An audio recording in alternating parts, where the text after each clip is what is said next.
Thanks for joining us today. For those watching, this is the No on Prop 22 campaign, and they're going to have an organized presentation, and then we'll ask some questions. So take it away. Great. Well, I am Professor Dubal. I'm a professor of law at UC Hastings in San Francisco. I'm not an official member of the No on Prop 22 campaign. I'm not being paid by the campaign or by anyone else or by any unions. My research is not funded by labor, but I have been studying what we now call the gig economy from its inception back in its prior iteration, the taxi industry, for now over a decade. And I see Prop 22 as the most dangerous proposition, most dangerous law in labor labor law in my lifetime. So I think there are two really important things for us to understand about Prop 22. One, it essentially creates a differential wage code for this largely immigrant and people of color population. So what the Yes campaign really likes to emphasize is that they are going to be paying 120% of the minimum wage of local areas, but that's only for engaged time. So from the earliest years of the Industrial Revolution in the United States, the earliest decades of work, workers have been paid, especially low-wage workers, have been paid for all the time that they labor.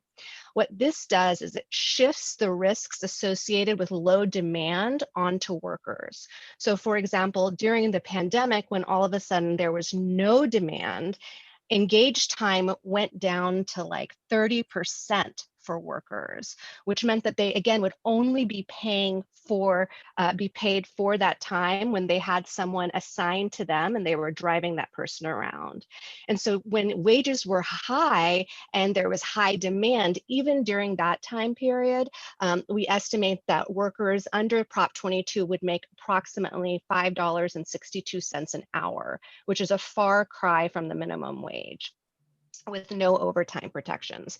The second thing that I think is really sort of under-discussed and under-understood about Proposition 22 is that it would severely constrain and undermine the ability of consumers to hold these companies liable for injuries that they incur due to the negligence of the drivers. Because if these drivers are not employees of these companies and there's no room for litigation because by Prop 22, they are independent contractors, and it's very hard under tort law to hold these companies liable, which further disincentivizes the companies from creating safe environments for both workers and consumers.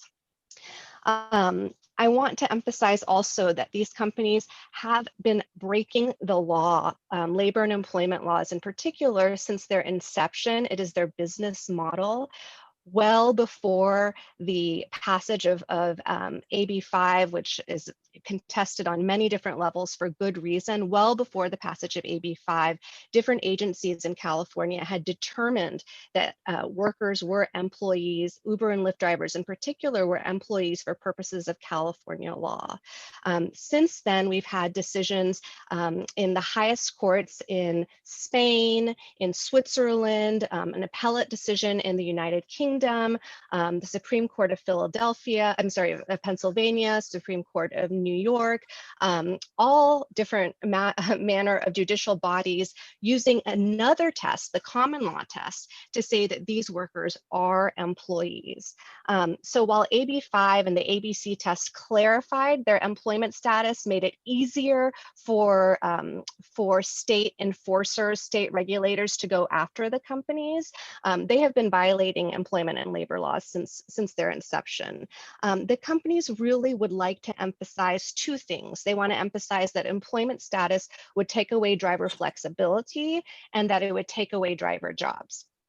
To this first point, that it would take away driver jobs, you can't both say that this is not real work, that it's a gig, and that it would take away driver jobs. The vast majority of work that is done on these platforms is done by full-time drivers, drivers who work more than 30 to 40 hours a week, sometimes who drive 60 to 80 hours a week.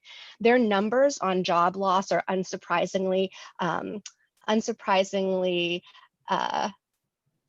well, how do I put this kindly, just really false. So even again, when wages were much higher and conditions were better on the platform 4 years ago, the Wall Street Journal cited a study that said that after driving on the platforms for 4 months, 70% of people stopped doing it because they realized they're earning so little money, that the sort of promises that the companies make are not, that they are not capable of meeting those promises. And in fact, the federal government has sued, the FTC has sued these companies because they have misrepresented how much drivers are capable of making.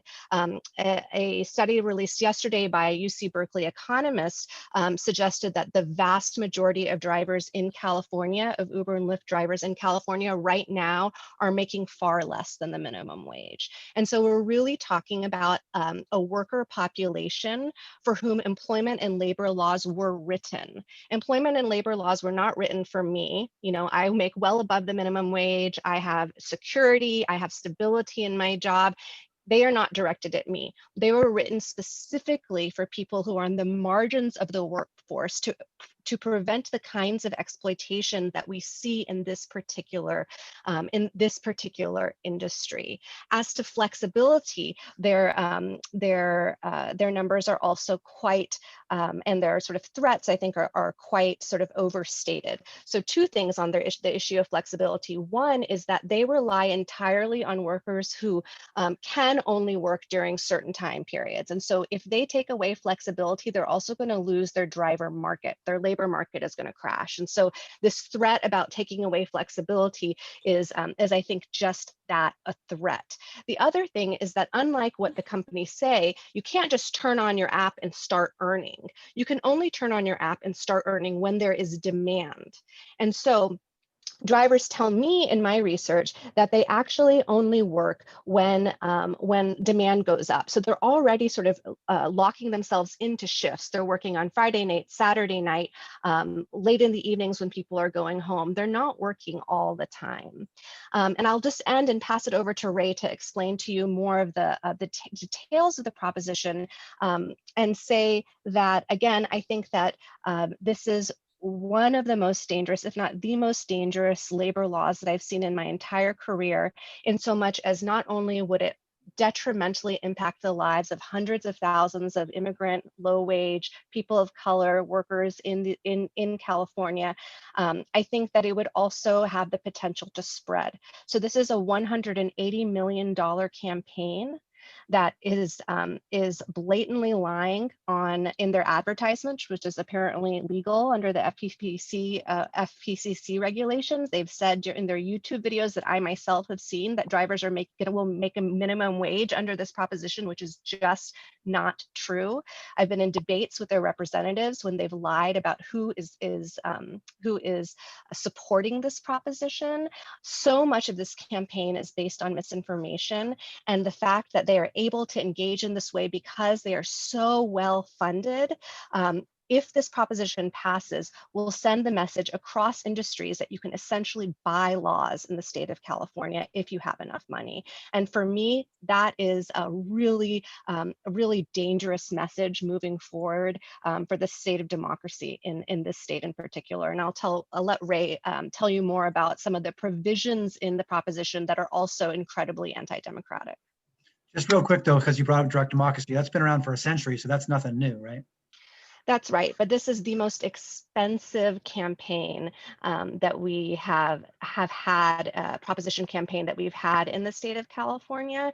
And it's the first that I have seen, again, in my lifetime, where companies are trying to write their own labor laws for their own worker population. So you can imagine that if this passes, what might happen to agricultural workers, what you see, what might happen to teachers, what might happen to nurses. I mean, literally anything in the service economy, any of our jobs, particularly low-wage jobs where people have very little power.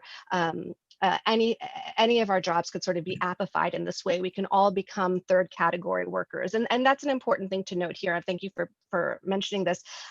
Independent contractors, if I were an independent contractor, I have the ability to do things like set my own fares, decide when and where I want to work, develop my own clientele. These workers do not have the ability to do any of these things. And so I think it's more apt to say that this proposition does not keep workers independent contractors. Rather, it sandwiches them between employee status and independent contractors, where they don't have any of the control that independent contractors have, true independent contractors have. And simultaneously, they have far less benefits than real employees have. And so this is a whole new third category of work that these companies, again, have been pushing since their inception because it fits their business model. It drastically lowers labor costs. It makes it so that they are not liable to third parties like consumers, and is really benefits no one but themselves. And I'm fearful if this passes again, if $180 million proposition passes that creates a new labor standard for a particular workforce, that this will then happen to every single workforce as we move forward, particularly in low-wage sectors where people have less power. But they're not indentured servants. They choose to do this work. Don't you see the authoritarian impulse here? You're telling people, no, you don't know what you're doing. You don't know what's best for you. So I disagree respectfully. I actually organize with and study a group of self-organizing drivers. And what's so beautiful about this is that they really like the work. Some of them don't have other things that they can do because of their life circumstances. Many of them have made investments in their cars because the companies misrepresented to them how much they could make by starting to drive. And so they are working hard against Prop 22 for their rights to raise the conditions of this work for them and for everyone else. And so rather than thinking of this as authoritarian, I actually think of this, I see this as, I see the Proposition 22 as being quite authoritarian, and I see what workers are fighting for, better working conditions on the job, as being a vibrant aspect of American democracy and a really beautiful, beautiful thing that we should celebrate and support. I talked to literally 40 drivers about AB5, and 2 of them were supportive. I do not know a single person who used Lyft or Uber who has met a majority of drivers who thinks that this is a good idea. So the idea that you guys are advancing the interest of the workers here, I don't see it. You know, I think we're going to have to agree to disagree, but I think it's important to know that when you are in a car with an Uber and Lyft driver, you are their boss. So if what they say to you has an impact on their ratings, and what they understand about AB5 and Proposition 22, particularly perhaps the drivers that you've been speaking to, is influenced by the misinformation that they have been getting from the companies constantly by email and by phone. So this is a good segue. Ray Fuentes actually co-wrote a study on the substance of Prop 22. Ray is a Skadden Fellow with the Partnership for Working Families. And Ray, do you want to briefly kind of go through the substance of Prop 22? Yeah, and I apologize. I shouldn't have asked the direct democracy question. I think I kind of set us on a different course. Why don't you guys take 5 more minutes for your presentation, and then we'll go into the Q&A. So Ray, you got 5 minutes, or the group has 5 minutes, however you want to divvy it up. Yeah, we want to hear from Jerome. Yeah, absolutely. Really should hear from Jerome and a worker. I just wanted to add to the conversation. I think part of what has occurred is a conversation about the substance and the rhetoric related to the laws, when in fact, I think what we should all focus on, and I know what everyone here wants to focus on as well, is the substance of the ballot initiative. And so myself and colleagues of the National Employment Law Project did a deep dive into Proposition 22, because we think a fair comparison is not just what the companies offer on their own, but a comparison of the legal regimes that operate right now and what would change. And so we look at current law as it would apply to these companies and compare it to Proposition 22. We can see on the substance that there are really 2 different buckets. First are what Proposition 22 doesn't provide, which current law would provide for, and the promises that Proposition 22 seems to suggest that they will offer, and the ways in which those are far less beneficial for workers on the whole compared to current law. And so if you look at the proposition just and its plain text, it offers no protections to workers for paid sick days, for example, no access to paid family leave, not a single dollar of unemployment insurance protections or benefits, and overtime protections, overtime premiums available to workers go out the window. So these baseline protections, again, these aren't protections that come with a gold standard job. These are just basic protections that we have democratically decided as a society should apply to work, particularly as we're facing a global pandemic. You know, the access to basic protections like paid sick leave, so you're not forced to choose between your health, the health of your passengers, and your livelihood is on the line, is something that I think is a value that California shares, and something that Proposition 22 would take away from this subset of workers. And so I think that's the broader message around what's not being provided. You know, Vina's already touched on the wage calculations, for example, by the companies. And I would only stress here as well that it sets up a dire incentive, again, during a global pandemic, for the companies not to pay workers for the time they spend cleaning cars between rides. None of that time is compensable. And so I don't think those are the right incentives we want to be setting up for our consumers. But I think in a broader sense, we know the ballot initiative will erode access to expense reimbursement. So the ballot initiative says that it will offer 30 cents per mile, doesn't peg that number to inflation, and in fact is far lower than what workers would get under the current reimbursement law. So I think those are some of the pieces that are really distinct to us, but I think there are others. They intend to say that they're offering a worker compensation protection, when in fact under California law, if you're severely injured, which many drivers are, you would be offered a lifetime workers' compensation benefit. Under the ballot proposition, you only get 2 years. The healthcare guarantee, again, is tied to that same engaged time calculation. So workers, the ballot proposition suggests that they will extend healthcare premiums to workers who drive over 25 hours in a week. But that's not actually true once you actually look at the way they define how workers will actually garner that time to get a healthcare premium. So I think those are challenges for us, but I think the broader thing, before I turn it to Jerome, and you should really hear from a worker, is the way in which the ballot proposition is suggesting to lock in this measure. So not only would it require a 7/8 vote by the state legislature to amend any part of the ballot proposition, it also preempts local laws that would regulate the work relationship. So every emergency paid sick leave ordinance that was passed to address the COVID-19 pandemic would be undone by Prop 22 for these workers. So I think what we see now is a ballot proposition that's being presented as a benefit to workers, when in fact it's rolling back significant protections while locking in from ever changing, either by the state legislature or being extended by local governments.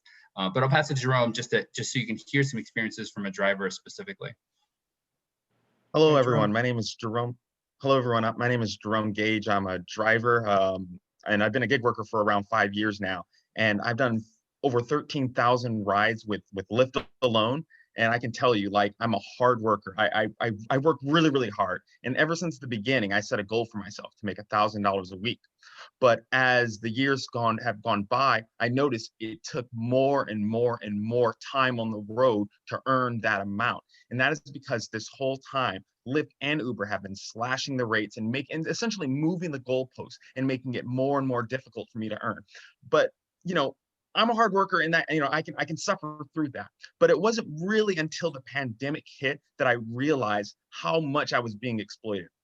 It wasn't really until I started organizing with Mobile Workers Alliance and volunteering and trying to advocate for better benefits that I really got to see the bigger picture of how these companies take advantage of not just me, but drivers like me. And I really see the necessity of having a minimum wage, having access to unemployment insurance, having access to sick leave, having access to health insurance. All these things are kind of basics and necessities that are pretty much guaranteed to any worker in California, but somehow it doesn't include drivers like myself. And I find that incredibly frustrating because there was a lot of loss, a lot of suffering that could have been avoided during this pandemic if I had access to sick leave. I wouldn't have to choose between taking care of a family member and putting my life on the line and getting on the road. I wouldn't have to make these tough decisions. Can you imagine how many drivers that potentially felt that, oh no, I think I might have COVID, but because they have no alternative way to earn, they have to force themselves out on the road to take care of their families. I know drivers like that, you know, and it's just a terrible situation that Uber and Lyft, that their business model had put us in. And this Prop 22, if it is allowed to pass, all it will do is just reward that negligent behavior. This whole time, Uber and Lyft have been dismissive of our plight, ignoring all the needs of their drivers, because we're suffering out here. We really, really are. We need these basic benefits, and that's all that we're asking for. And they have the audacity to try to pass a ballot initiative that will restrict and forever, like as Ray was saying, prevent us from in the future improving the livelihoods of ourselves. I think it's part of the American dream for each worker to have the opportunity for upward mobility. But Prop 22 denies us that opportunity. Prop 22 makes it so that we won't be able to organize and make a better life for ourselves and for our families. And that's really what's at stake here. We're playing with fire, and I want to encourage you guys to really think deeply on the implications of Prop 22, the precedent it will set. Think about what Vina was saying earlier, the precedent that will set for not just our industry, but industries like ours. And, I look forward to your questions. I want to keep this brief. So thank you for your. Well, let's ask that one, because we asked them about the slippery slope argument, and they say this bill, this proposition is specifically geared towards this industry, specifically defines drivers and the types of drivers and the distance those drivers travel, so that this doesn't even apply to long distance truckers. So I don't know, the slippery slope argument, it gets made in ballot measures up and down the state on a variety of issues, but the reality is we're talking about this issue. So you try to argue me out of that position, but it seems to me that one is not one of your stronger arguments. No, I mean, if I could rebuttal that immediately, I think that the idea behind a slippery slope is that one thing will inevitably lead to another. And the thing is, we can focus just on this issue. Is my camera working? Okay. Yeah, if we can focus just on this issue and acknowledge the impact that it will have, it will deny us upward mobility. If we just focus on that, I think that has enough credibility to dismiss Prop 22 as a danger to just our industry. There's hundreds of thousands of drivers in California. We can't ignore that population. We're important too, Well, one of the first questions I asked the other side. Oh. I'm sorry, Vina, if you want to add something. I just wanted to answer your question about the applicability of the proposition to other industries. So there is I think they're largely correct in that representation, that it is geared towards delivery companies and ride-hail companies, but the delivery companies aspect of it, I think, has been under discussed. So you can imagine one company that will benefit from this that has not been a part of the proposition is Amazon. So Amazon could create an app that's very similar to Instacart or DoorDash, and they would also be covered by this. So it does extend beyond the companies that are specifically sponsoring this proposition. Just wanted to clarify. Last year, when AB 5 was passed, California had an unemployment rate of 4%. Hundreds of thousands of people chose to work as drivers. They're not indentured servants. Sir, I 100%. That you guys make it sound like they are indentured servants. It is a decision by people to work part-time, by and large. And so why do you act like they're children? Why do you use the Marxist false consciousness? They don't know what's good for them. They choose to work part-time. Well, I would let Jerome answer that, but I think that a lot of what he's saying is that he does not have false consciousness. He has a very good sense of what's going on, and he's organizing to improve those working conditions.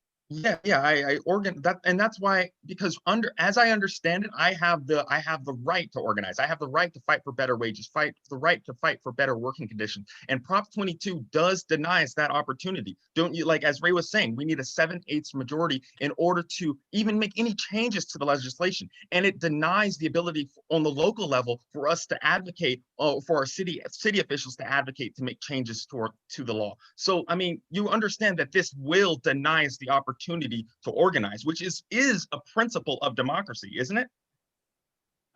But so is choose another job. And so is direct democracy, right? I mean, that's the whole point. This is the system we have. Well, yeah, but one restricts the other.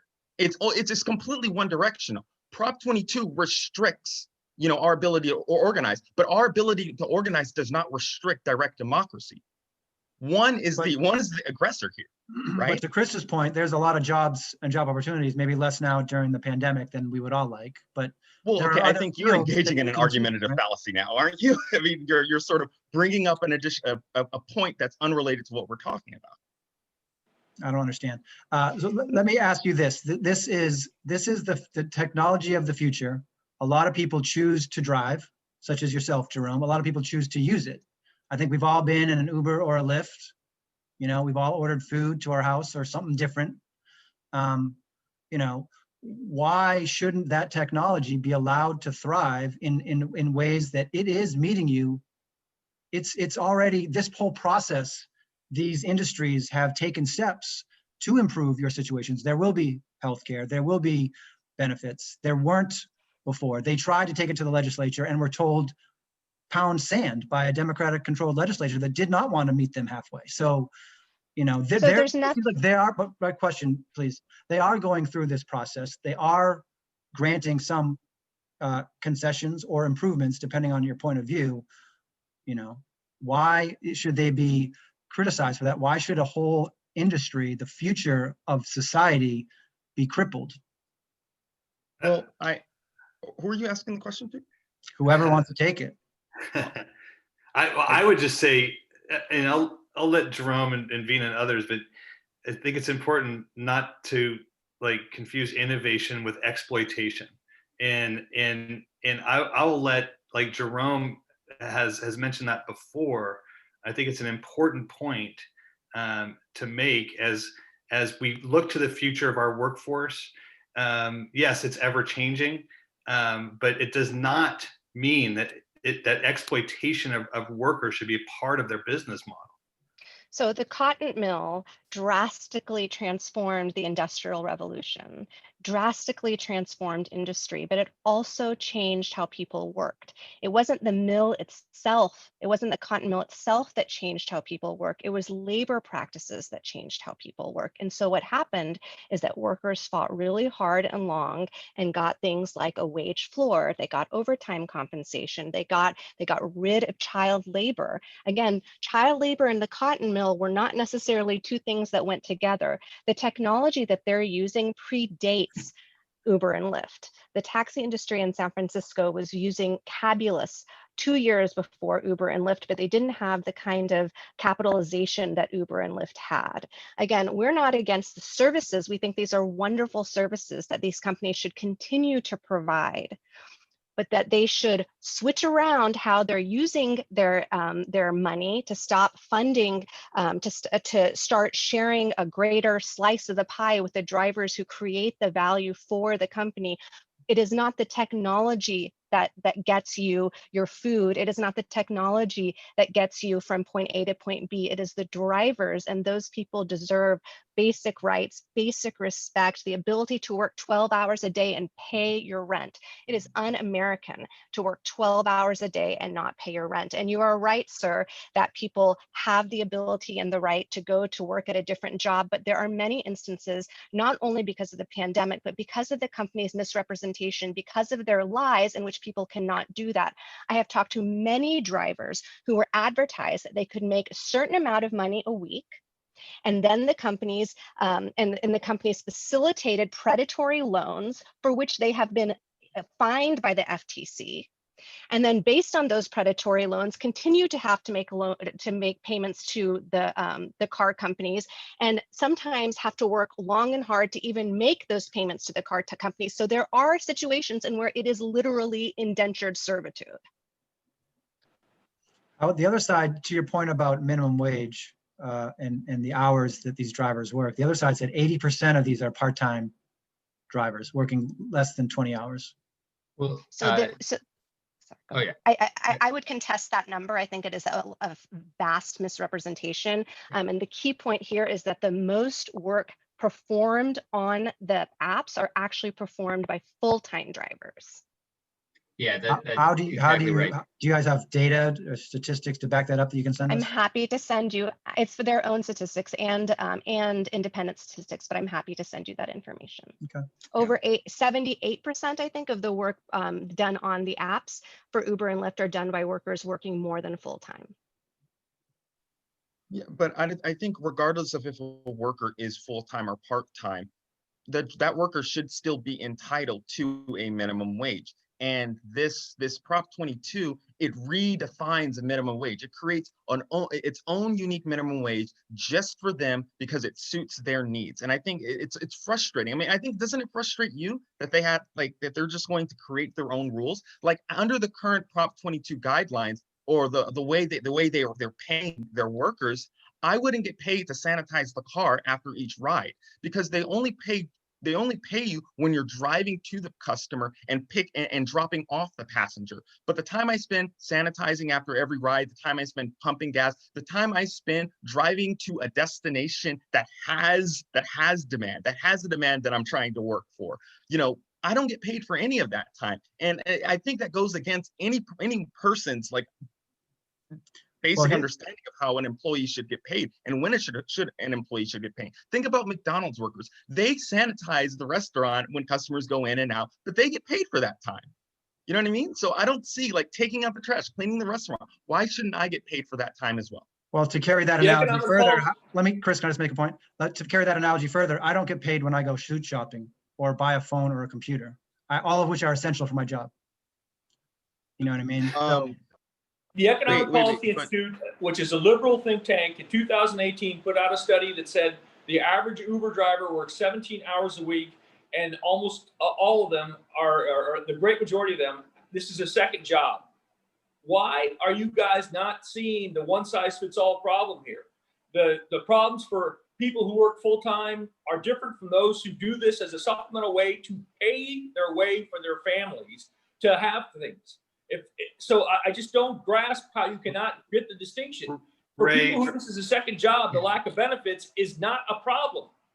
I think this touches on, I think, a component of the conversation that when we look to the substance of the ballot initiative, it's in fact Proposition 22 that eliminates the flexibility to have this conversation. I mean, we have a democratically elected government in California, both locally and through the state, for which we can have these conversations. And we don't want a bludgeon to be hammered onto companies. But I think, and as we've seen, the evolution of legislation can evolve year to year. There's no end date. But Proposition 22 puts an end date, and it's this: the law could ever change on this issue. And so I think that's a critical component of the conversation. When you prevent the legislature from ever amending a law, when you prevent local governments from ever expanding what workers might be able to access in terms of existing paid sick leave, existing health insurance guarantees, deactivation protections, I think that's where the conversation becomes a one-size-fits-all and inflexible approach to lawmaking. I think one of the things your side is up against is there's a lot of confusion about AB 5 and Prop 22 and where they meet and where they don't. And there's a lot who think that they conflate as the same thing and that the same people are on either side. So could you discuss that? How are these different and how do they relate to each other? Oh, I'd like to just say that I was hoping not to bring up AB 5 at all, because right now this is just about Prop 22.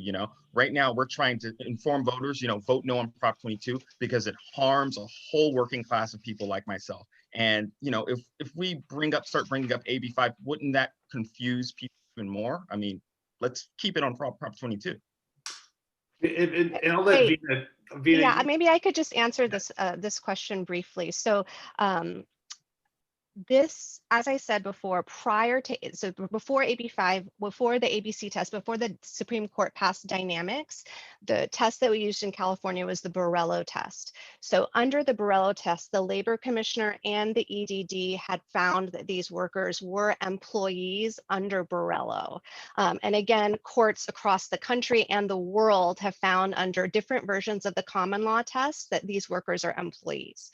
So what Prop 22 would do is really, I think, a separate, very separate issue from AB5. It's really just focused on delivery network drivers, broadly construed, and ride-hail workers and ride-hail companies and delivery network companies. I think that structurally, these companies were responding to AB5 because it was much harder for them to make their case under the ABC test. And in fact, they tried to create a legislative carve-out for themselves, which is what prompted in part AB5. But this is a separate issue than AB5. This is, it might be a political response to that, but this is really just for these workers, and just creates a different labor standard for this primarily immigrant and people of color workforce. And let me ask you about that, because we asked the other side that said that these drivers are primarily drivers of color as well. Is there statistics on that are publicly available, or is that more anecdotal? How do we know that? Yeah, I can help you with that. So I personally, I'm a qualitative researcher, and I'm very skeptical of statistics. So one of the problems that we have faced is that the companies claim that all their data is proprietary and won't share it, so that we can't actually analyze the statistics for ourselves. But there was an independent study done from UC Santa Cruz that found that over, I believe, 70% of ride-hail drivers in California are immigrants or people of color. And anecdotally, from my own qualitative research, I would say that that is an accurate representation. But statistics are easy to play with. But I can tell you again that this study exists, and that I would generally believe that that is the case. And there's a similar study. The Statistica.com website says 51% are minority. So I think to Vina's point, there can be conflicting statistics, but we know a consistent theme among studies. There was a 2018 study by the University of California, Los Angeles, so UCLA, along with UC Santa Cruz survey that was conducted just this year, indicate that a majority of workers, but here in the UC Santa Cruz study, 78% of Bay Area transportation and delivery workers were workers of color, and that 56% of them were immigrants. And so we're talking about a workforce that is primarily comprised of workers of color and immigrants. But even there, again, to the ballot proposition's language, back to the substance, the ballot proposition does not give employment discrimination protections for someone discriminated on the basis of immigration status. And we think that the companies know who work for them, and they know that that's the type of discrimination that workers face on a daily basis when they log into these apps. And so I think that's something that we certainly want to address, that on the substance, the ballot initiative is not actually protecting the workforce that they say they're going to be protecting. I would also just say, that, oh, I'm sorry, go ahead. No, go ahead. I was just say that the taxi industry was always a site for new immigrants to enter, because it was a low threshold for entry. And it was a site for middle-class aspirations. So you had immigrants who worked really hard, hustled, created their own business, created their own clientele, and were independent contractors, but were able to make a middle-class living. Through the 80s and 90s and even early 2000s, you had taxi workers who were really putting their kids through college, who were achieving the American dream as a small business person. And what this business model does, particularly as it is inscribed into law through Prop 22, is prevent any of that kind of upward mobility that Jerome was referencing. So you can't go into this work as a new immigrant and work really hard and create a favorite client because you know the things that they like at the grocery store, because you have a great disposition, because you're friendly, because you have good customer service, that they come back to you over and over again. In fact, if you try and do something like that, they kick you off the platform because you're in violation of their terms and service. And so in that way, this is really stifling and true employment, coercively true employment, not independent contracting. There's another platform called Dumpling, where drivers are actually able to do that, create their own clientele and set their own fares and be small business people. And workers tell me that they love it, because they're actually able to be true independent contractors, be true small business people. And conversely, this is a very different experience for workers. This whole discussion reminds me a lot about the discussions over minimum wage in general. The arguments against in the past have been these minimum wage jobs weren't ever intended to be full-time, middle-class, rent-paying jobs. They were intended to be for high school students and people who are just entering the economy, that they weren't intended to be upwardly mobile. So that's kind of the argument being made then, that these jobs, it could be made that these jobs were never intended to be those types of jobs. These were intended to be the types of jobs that filled this particular niche. Short term, short wages, a few hours a week just to get the job done. Can you address that? Yeah, I mean, Yeah, it's a, I would just, 1 second, Jerome, just one thing. I would say, again, that's a really excellent point, Andrew. And I think that what's important to note is that that is not what happens in real life. So even though there are a lot of people who just, do this on the side, and, frankly, we want to make sure teenagers who are working at Burger King are at least making the minimum wage too, so they can save for college. But the vast majority of the work that is done, because of the investment that has to be made, which is like, you have to have a car, you have to be able to care for the car's upkeep, you have to be able to pay for things when your tire gets flat, you have to be able to, change your brakes, et cetera, because the vast amount of investment that workers have to make, it ends up being that, again, the most of the work on the app is done by full-time drivers. Yeah, and I just like to add that, I'm really glad you brought up the people who were fighting against minimum wage, because it's kind of the same situation now. We understand minimum wage to have really brought a lot of people out of poverty. It's ensured that everyone can put food on the tables for themselves. And this is the exact situation now. Right now, we're fighting for drivers' rights to be employees and have access to a minimum wage. The argument that you just brought up. So this is what this is what's at stake here, a minimum wage. Prop 22 does not offer minimum wage to drivers. Prop 22 offers is a distorted version of what Uber and Lyft hope minimum wage will look like. But it's not the same thing. This is really what's at stake. We can even compare this to how people have been organizing back in the 20s, in the Industrial Revolution, when people wanted to organize for better rights, better working conditions, better pay, and things like this. Prop 22 robs us of that opportunity to organize and create a better life for ourselves. And I think that's the point that I want all of your viewers, because I'm glad this is being recorded, I want all your viewers to take that away. If there's one takeaway, it's that Prop 22 robs us of that. We won't be able to organize. We won't be able to improve the livelihoods for ourselves. And these things are core to achieving the American dream. How much unengaged time do drivers typically spend trying to secure engaged time, and what does that actually look like for wages? Yeah, the companies have studied this issue themselves, and they have the statistics available. And I know Vina has also done this work in her own studies, but the company's own statistics indicate that workers can spend a third to a half of their time in this P1 period, this period of time before they get a ride request and they start driving, ride or delivery request, and they start going to that location. And so that uncompensated time and it has increased over time, especially as Vina has mentioned, the demand has plummeted. So drivers are in this P1 period for a significant period of time, and a time the companies know, and which is why they pay, the healthcare guarantee, again, back to the substance, the healthcare guarantee, their wage guarantee, expense reimbursement, they tie it all back to this engaged time calculation. So I think these workers are clearly on these apps once they've logged in and they're engaged, waiting to work. So I think it's an opposite to analogies, I think, Matthew, that you had identified around, buying a suit for your job. I think the preparations for work are separate from being engaged to work. And that should be compensable under any theory of wage compensation in California. But I know, Vina, if you want to add to that. I just want to add an example of the real, this is the key question for me. If this proposition were going to pay for all the time that workers were spent laboring, we would be having a completely different conversation. I would have a completely different position on this.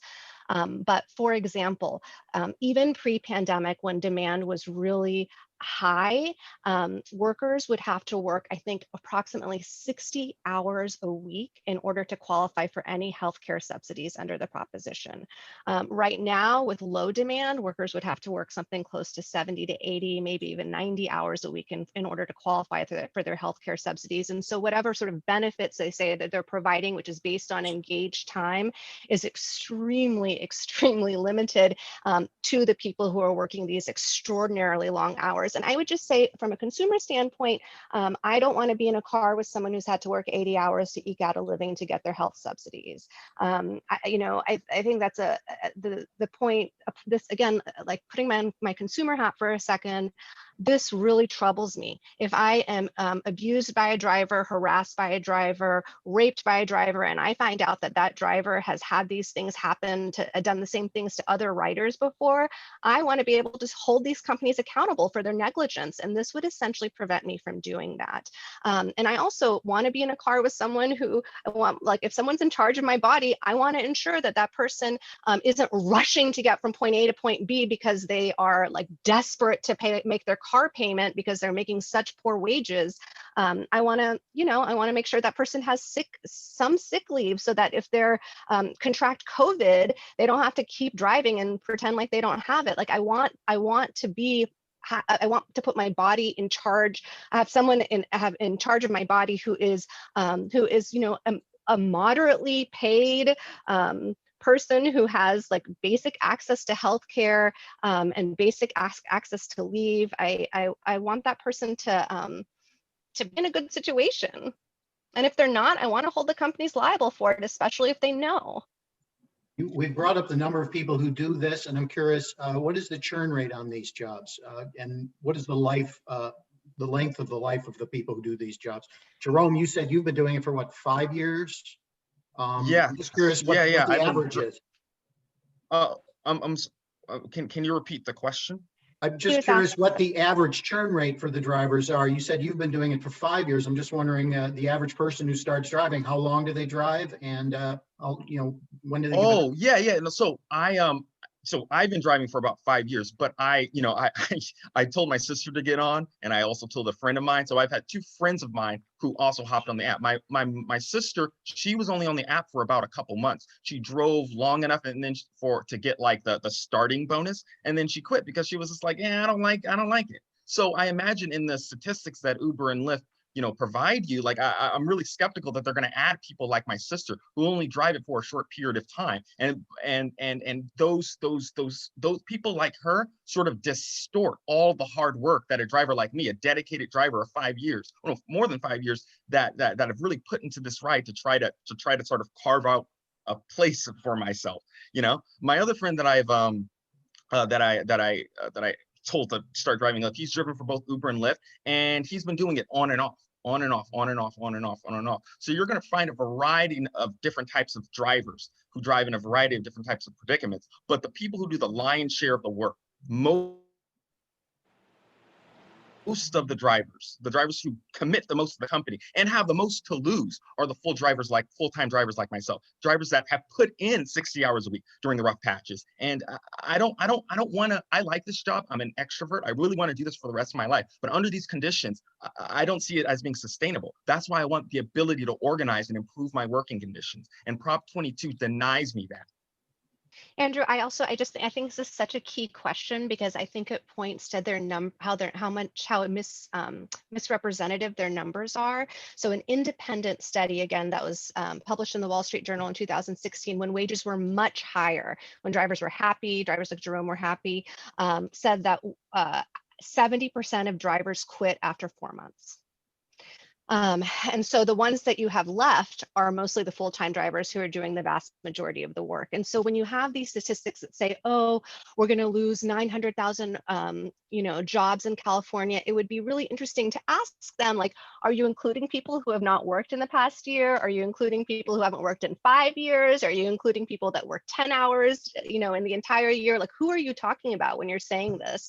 And I think it's what Jerome said was really key, that the people who do the lion's share of the work are the people that have invested emotionally, physically, financially, and are working full time. Yeah, you know how hard it is to like go into an interview and they ask you, what have you been doing for the past 5 years? And it's like, oh, well, I've been a Lyft driver. You know, and I need people need to start treating this like it's a job. It really, really is. You know, I put on a customer service face. Jerome, we can't hear you now. Jerome, we can't hear you now for some reason. Is there Oh. something over your speaker? There you go. Oh, sorry. But yeah, I was saying that you know, this is a job, you know, like you know, during Halloween, or less not this Halloween likely, but during past Halloweens, I would have buckets of candy for the passengers. I, you know, put in Christmas lights during Christmas. You know, because I like this job and I want to continue doing it. And you can have fun with it. There's a certain kind of person that can really do this work and prosper. But Prop 22 will remove our ability to prosper, you know. So I just it's so important to me, you know. Let me ask you a drill down on the engage time question, because obviously there are drivers that use multiple apps, right? They drive for Uber and Lyft, they do DoorDash, et cetera, et cetera, et cetera. So what is the solution to paying drivers when they're quote engaged and they have multiple apps open? They're not going to get paid by multiple companies, right? I mean, Right. Yeah, it's a great question, Matthew, and it's I have two answers to that. One, most drivers don't want to be toggling between two apps. It gets really confusing and really hard, and they do it because they are not paid for all the time they spend laboring. But two, one of the legislative solutions that have been proposed to this is just to have the company that gave the driver the next fare pay for that waiting time, because they're the ones that have benefited from that waiting time. And so there have been all kinds of solutions proffered by economists and law professors, and it's certainly something that's been given a lot of thought, and that people are ready to move on. Okay, thanks. We're coming up on our hour. Any last questions from the board?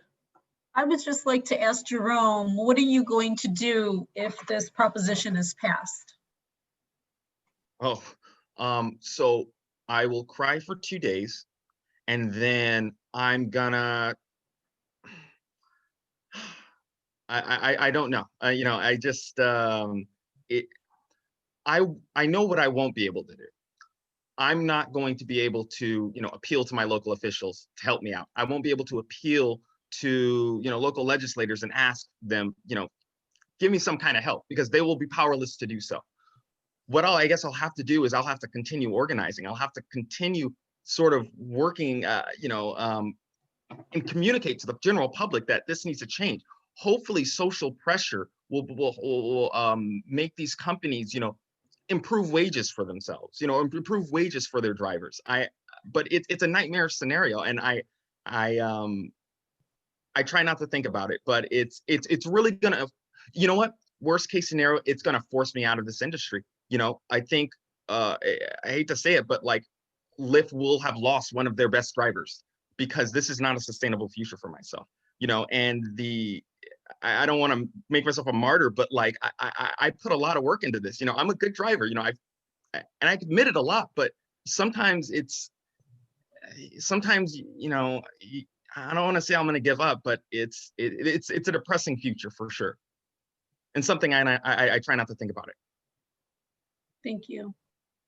Is there a chance that you would stick it out to see if you do make more money and you do enjoy the benefits you have because you hit their thresholds? Well, yeah, I mean, I don't see myself continuously working 70 hours a week, which would likely be how many hours I need to do to hit their thresholds. But you know, this proposition it's insulting. It's kind of like a slap in the face. So part of it, the reason why I quit Uber and started working for Lyft full time was because of, you know, all the sexual harassment lawsuits, you know, sort of the bad PR on their side. This is just something completely different. And I see myself, you know, putting my money where my mouth is and sort of walking away from this industry altogether. Yeah, you know, money's great and all, but like this is not what I'm worth. I am not worth what they are offering. If a job offered you something that you felt, you know, you need to know your worth, and this is not something I'm worth. So I could see myself potentially walking away. I don't even want to talk about like the upside, because frankly, it's insulting, and it's not what we are allowed. It's not what we are entitled to under current law. Thank you for that I answer. think I know Vina has to run. Matthew, any other questions before we sign off? No, I think if there's no other board questions, I think we've covered the waterfront. So unless you guys have anything you want to add, I guess the last question would be if you have anything you haven't said yet that you think should be said. I think you guys did a good job of answering our questions. Thank you you so very much for this respectful and civil and interesting engagement. And if you have any other questions afterwards, feel free to reach out. I appreciate that. And if you could send the things that you had said you'd send, that would be really Sure. Maybe if I could somehow get your email address would be great. Maybe I'll Mike, get you it. can I send it have to me. it. Okay. Yeah. I have Great. it, Vina. I'll get it. Thanks you all for Yeah. taking the time today. I really appreciate it. Take care. Thank Bye. you. Say Take care. bye-bye. Thanks, everybody. Bye. Bye.